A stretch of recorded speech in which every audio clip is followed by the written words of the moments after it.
Asai, so, dis nie 'n muur wat hier agter my staan nie, dis 'n bees. Dis gebou soos 'n perd, maar ons gaan 'n bietjie meer uitvind oor die Chianina ras as geheel. Hierso is hom Christian, hy kom van Oolala Chiananas af. Maar hy was lekker om te sê. So ons gaan nou 'n bietjie hoor wat gaan hier aan en wat is die ras? Hoekom het jy belangstelling in die ras en hoekom is hy so lank en groot? Kom ons gaan hoor bietjie. Hallo oom, hoe gaan dit met oom? Goeiemôre Albert, goed dankie self. Nee, ons kan nie klaar nie, want kyk wat sy goed staan hier. Kan hom eers in die kamera aankry nie. So verduidelik vir my bietjie Chianina as ras. Ons almal weet hulle staan hoog. Ja, hoekom? Okay, Albert, ons is glad nie 'n ander bees nie. Ons bees kan loop. 'n Koeroe en 'n eland kan loop. Hulle het lang bene. Ons bees het daai vermoë. Hulle kom van Italië af. Hulle moet die Alpe klim, die berge. Hulle het daarin ontwikkel. Hulle is as werksbees ontwikkel. So hy het ploë getrek en goeters. Baie sê hy lyk soos 'n perd, want hy kan soos 'n perd werk. Dit is 'n ontsettende sterk beeste en hulle het die krag en die loopvermoë in hulle bene. En die lang bene het ontsettend baie voordele. As ons kan begin by vrugbaarheid. 'n bul se testis moet afkoel. En hoe nader jou testis aan die grond is, jou grondtemperatuur onder is warm. Ja. Affekteer dit jou kwaliteit van sperma en alles en jy kry by baie rasse, skaaprasse en ander rasse wat jy vrugbaarheidsprobleme as gevolg daarvan het. Ons het dit glad nie. So dit is 'n ontsettende groot voordeel. Die vrugbaarheid en teelt is waaroor beeste gaan interkalf en jou bul moet kan werk. So ons is trots daarop. Behalwe dit is 'n skoon been, dis nie 'n dik been nie. Dit vergemak kalwing. As jy vat kort bene kom jou kop kom baie keer saam met die elmboog uit. Ja. Dan het jy 'n verdikking in die geboortekanaal. Ja. By ons het ons dit nie, die kop lê mooi op die pybene. Dit maak dit nouer en dit vergemaklik kalwing en dit is 'n kenmerk van ons ras, is die gemaklike kalwing wat hulle het, want ons het 'n groot bees. So hulle het amplike toetse op die Nguni al in 1994 gedoen, wat hulle bevind het daar's geen kalfprobleme wat deur hierdie groot beeste veroorsaak word op selfs in Nguni, en ons het ook 'n Nguni uitstalling as deel van ons uitstalling hier op Nampo. 'n Ander aspek van die lang bene is die hele bees is in proporsie. So jy sit met die langer lyf, alles wat saamgaan en dit bring ons by ons uitslagpersentasie. Ons ras slag tussen 63 en 65% uit.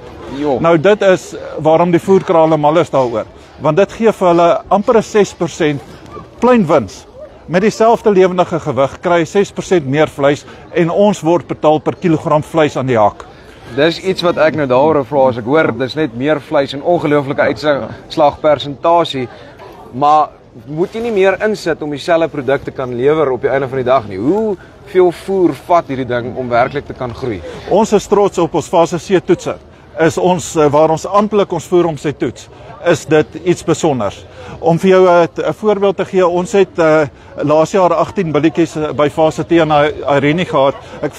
Ons het die amptelike syfers vir die week van 20 Junie. Het ons billetjies op 11 maande en 4 dae. Was hulle ouderdom met hulle gemiddeld 508 kg in die fase C, wat ons daar nie amptelik gedoen het geweeg. En hulle het vir daai week 1,9% van hulle liggaamsgewig gevreet. So almal werk op 3%. Ons billetjies het oor die 500 kg geweeg, 1,97% van hulle liggaamsgewig geweeg en hulle het vir daai week 2,45 kg per dag gemiddeld opgetel. So hy eet minder, hy word groter en hy slag meer persentasie uit. En dan het ons saam met Landbou Weekblad en BKB so 4 jaar terug 'n bloktoets gedoen, want almal het gesê wat is jou vleisbeen verhouding. Ons het gedog dit gaan nie goed wees nie. Dit was fenomenaal. Ons het persentasie minder been omdat ons 'n fyn beenstruktuur het in die bees as wat enige ander ras het. So ons het meer vleis, die ouens wat ontbeen. Ons het meer diersnitte. Ons persentasie van ramp is amper 1% meer as ander beeste, want as jy kyk na die lengte van hulle ramp dis besonders. Ons het 'n agterkwart wat 1/3 van die lyf opmaak. Nie 20% soos van die ander rasse nie. Ons het 1/3 van die lyf, ons het baie minder pensgedeelte. Almal praat van diepte. Diepte is afval. Jy kry boggerol ekstra. Jy word betaal vir afval 'n lumpsom. Ons het nie die afval nie, ons het 'n vleisfabriek wat die vermoë het om voer in vleis om te sit, so goedkoop as wat jy dit kan doen. 'n Vinnige ander vraagie wat ek nou wil vra is, okay, so hy eet minder. Ja. Hoe affekteer dit dan die graad van jou vleis? Nee, ons goedslag, hy word nie om 50 dae A2 nie. Jy gaan hom voer na amper 90 dae toe, 87 tot 92 dae voor A2, wat heeltemal aanvaarbaar is vir enige voerkraal. Die realiteite word nie oorvet, so hy raak op geen stadium 'n verlies vir 'n voerkraal. Dan kan jy hom voer tot 150 dae voor hy A3 raak. So hy bly ekonomies optel. Jy het ongelooflike speling tussen jou A2 en jou A3. Ja, dit is hoekom voerkrale bereid is om vir rasse soos jou Chardonnay en so meer te betaal vir 'n speenkalf, want hy het daai speling om hom langer te voer en geld te maak in sy bedryf. Want die oomblik as hy na A3 en vetter word, dan voer jy hom nie meer ekonomies nie. So ons pas in by jou limousine en jou Chardonnay, ons kan in 'n voerkraal presteer. Maar wat ook wonderlik is, as hierdie bees totaal ekstensief aangehou word, soos ek boere ekstensief het om op badplaas suurwêreld. Dit is die een vraag wat ek ook nou wil vra. Moet hierdie ding dan semi-intensief gaan of kan jy hom in die veld los? Hy's absoluut in die veld. Ons voer ons koubeeste. Verder is hulle in die veld. Soos in totaal ekstensief. En hulle gedei. Wat gebeur as jy hom van kleins af in die veld groot maak? Hy word nie so groot nie. 'n Bul wat totaal op die veld groot word, gaan 800 na 950 kg toe. En in vergelyking met die bul wat nou hier agter staan, hy's 2 jaar en 4 maande. Ons het hom nou by Bloemfontein geweeg. Hy was 1105 kg. Hy gaan in sy leeftyd na 1.6 ton toe gaan. Want dis wat die ras doen as jy hom voer. So jy het 'n keuse hoe jy hom gaan bestuur. Die ras, jy kan hom of intensief, semi-intensief of ekstensief. Hy pas totaal by sy omgewing aan. En ons het hom al lank in Suid-Afrika, ons het hom in Mosambiek in vogtige dele. Ons het hom by Uniondale in die Karoo, by Kimberley. Hy pas by sy omstandighede aan totaal. En hy kan totaal ekstensief werk. Kan jy hierdie ding dwars deur die land in jou dwars deur die land. So Uniondale, Karoo, dis nou meer my wêreld wat ek nou goed ken. Gaan hierdie ding daar loop? Hy loop daarso. Ons het daar's 'n groot kudde van baie naby aan 100 diere wat ekstensief by Uniondale, by die koetsiers loop. Hulle doen uitstekend. 'n Ander vraagie wat ek wil vra is, omdat hy nou van Italië afkom, hoe gehard is hy? In terme van ons praat nou oor die aanpasbaarheid, maar ons weet die een ding wat enige dier mag vang is siektes. Hoe hanteer hy die siektes wat in die veld is? Want ek weet Noord kry nou hartswater en daai tipe goeters, Laar kry nou weer ander siektes soos jou blou tong en daai tipe goeters. Is hy aanpasbaar teenoor dit ook? Ja, totaal. As ons begin, hy het kort haar. Die belangrikste ding vir aanpasbaarheid in bosluisgebiede is jou korter haar. Nou ons noem dit kort haar, dit gaan nie oor die kort haar per se nie. Dit gaan oor die digtheid van die haar per vierkante duim. Jou Britse rasse het 'n baie laer digtheid en hulle het in Texas toetse daaroor gedoen dat jou beeste met die digtheid soos jou Brahman, baie goeie digtheid, het baie minder probleme met bosluise, steekvliee, enige uitwendige parasiete. En ons ras pas totaal daarby aan.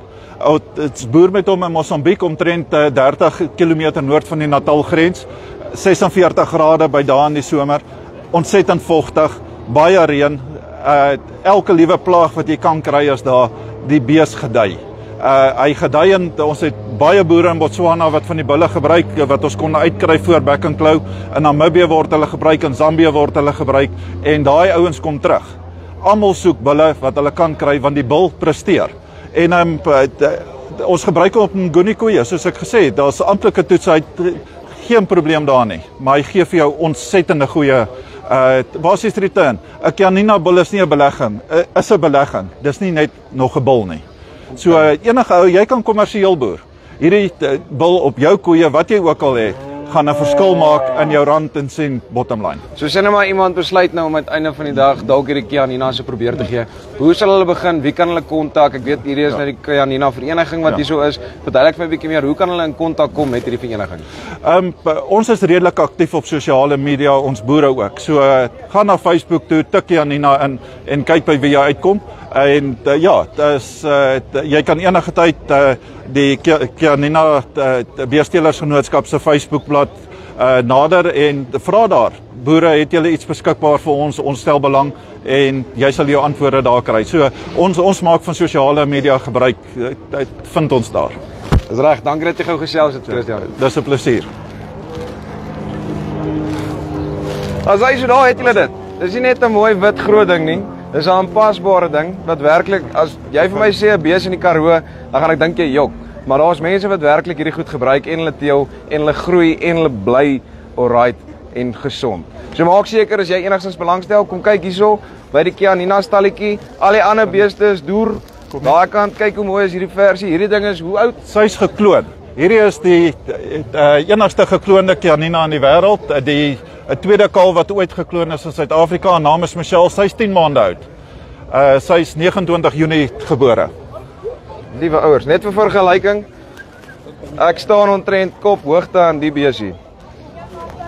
Dis 'n groot ding. So ja, maak seker julle kom hier uit by Nampo 2025. Hierso by die Kianina skousaal. Al die ander beeste is daar. So loop net uit en kom draai ook sommer hierso. Dis Farm Spice oor en uit.